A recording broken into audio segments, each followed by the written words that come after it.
सबको हमारे प्यारे प्रभु यीशु मसीह के नाम में जय मसीह की। तो दोस्तों, जैसे कि आपने देखा होगा कि हम कई दिनों से नई वीडियो अपलोड नहीं कर पा रहे थे। एक टेक्निकल इशू के कारण, प्रॉब्लम के कारण हम वीडियो अपलोड नहीं कर पा रहे थे।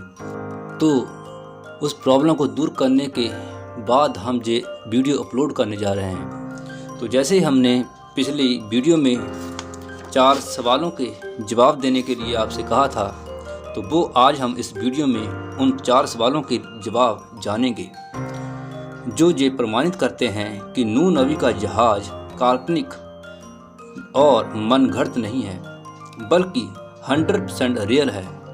तो चलिए शुरू करते हैं। पहला सवाल जो आम बुद्धिजीव अर्थात लोगों के मन में उठता है, तो वो ये है कि कैसे नूह और उसकी फैमिली ने, जिसका हम अगर अंदाज़ा लगाएं 400 या 450 फुटबॉल स्टेडियम जितने आकार वाला जहाज सिर्फ 8 लोगों ने बना दिया।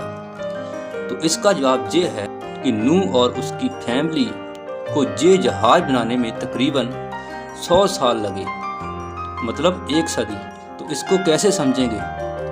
जब हम बाइबल में उत्पत्ति अध्याय में देखते हैं तो हमें पता चलता है कि इंसानों की एज अर्थात उम्र बहुत लंबी होती थी, पर बाद में जब पाप धरती पर आया तो इंसानों की उम्र भी घटती गई। पर नूह और उसकी फैमिली को परमेश्वर ने खास मकसद के लिए चुना था, इसलिए नूह और उसकी फैमिली की उम्र बहुत थी। जैसे हम उत्पत्ति 5:32 में पढ़ते हैं, वहाँ पर हमें पता चलता है कि नूह की उम्र 500 वर्ष की जब हुई तब उसको परमेश्वर ने जहाज बनाने को कहा। और जब जल प्रलय आई तो नूह की एज 600 वर्ष की थी, जैसा उत्पत्ति 7 में लिखा है।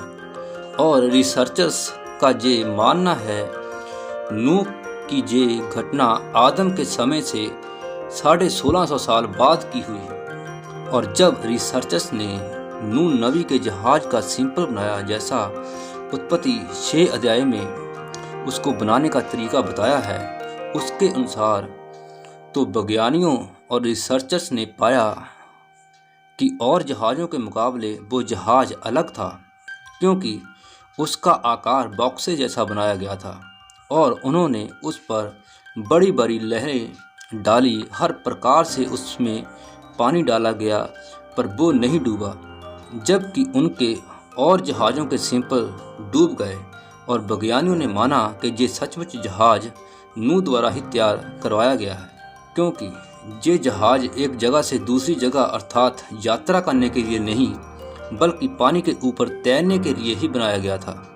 और हाँ, एक बात और, परमेश्वर को पता था कि कल को बहुत से बुद्धिजीव इस बात का पता लगाएंगे, इसलिए ही परमेश्वर ने पूरी जानकारी के साथ इस जहाज़ का पूरा प्रोसीजर पवित्र शास्त्र बाइबल में दर्ज किया है। आप चाहें तो उत्पत्ति 6 अध्याय पढ़ सकते हैं। हालेलुया। और हाँ, सबसे बड़ी बात यह है कि परमेश्वर नूह और उसकी फैमिली अर्थात परिवार के साथ था, इसीलिए ही वो इतना बड़ा जहाज बना सके। हालेलुया। इस जवाब से भी कुछ लोग संतुष्ट नहीं होते और वो फिर कहते हैं, चलिए ठीक है, पर अब नूह का जहाज कहाँ है? तो हमारा जवाब ये है कि जैसे हम पढ़ते हैं उत्पत्ति 8:4 में, तो हमें पता चलता है कि नूह का जहाज अरारत पर्वत की चोटी पर टिक गया। दोस्तों, ये अरारत पर्वत तुर्की के पूर्वी हिस्से में पाया जाता है।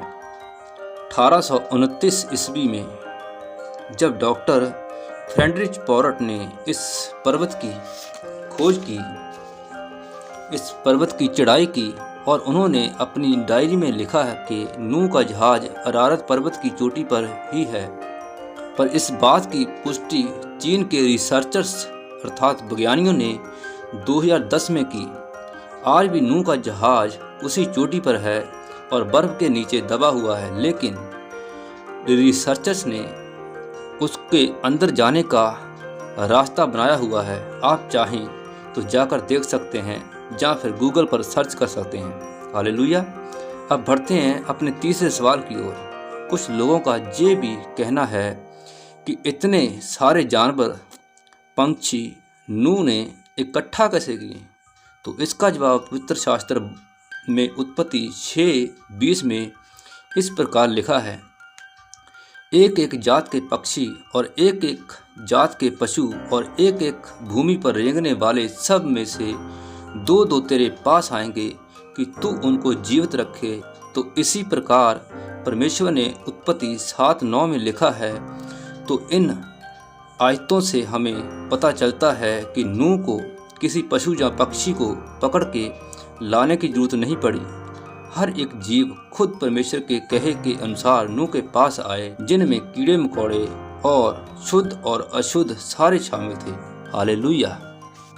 पर इसके बाद भी कुछ लोग ये कहते हैं कि अगर नूह परमेश्वर का दिया हुआ काम कर रहा था तो लोग उसकी बातों पर विश्वास क्यों नहीं कर रहे थे? क्यों लोग उसके ऊपर या उसके घर वालों के ऊपर ठट्ठा करते थे? तो ये वैसे ही है जैसे आज लोग मसीही लोगों का मजाक उड़ाते हैं कि देखो ये पागल हो गए हैं, ये किसी का प्रसाद नहीं खाते, ये किसी के आगे माथा नहीं टेकते, ये किसी और देवी देवते को नहीं पूजते। ठीक वैसे ही नूह के ऊपर भी लोग हंसते थे कि ये पागल हो गया है और ये कहता है कि परमेश्वर सबको ख़त्म करने वाला है। जैसे लोग आज मसीहों की बात का विश्वास नहीं करते, पर लोगों की इन बातों का मसीही लोगों पर कोई असर नहीं पड़ता।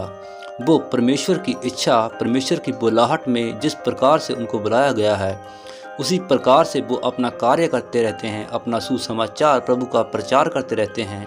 वैसे ही नूह ने भी परमेश्वर का काम किया। लोगों की ठट्ठों पर या लोगों के मजाक करने पर उसने कान नहीं लगाया, बल्कि परमेश्वर की बात की ओर कान लगाया।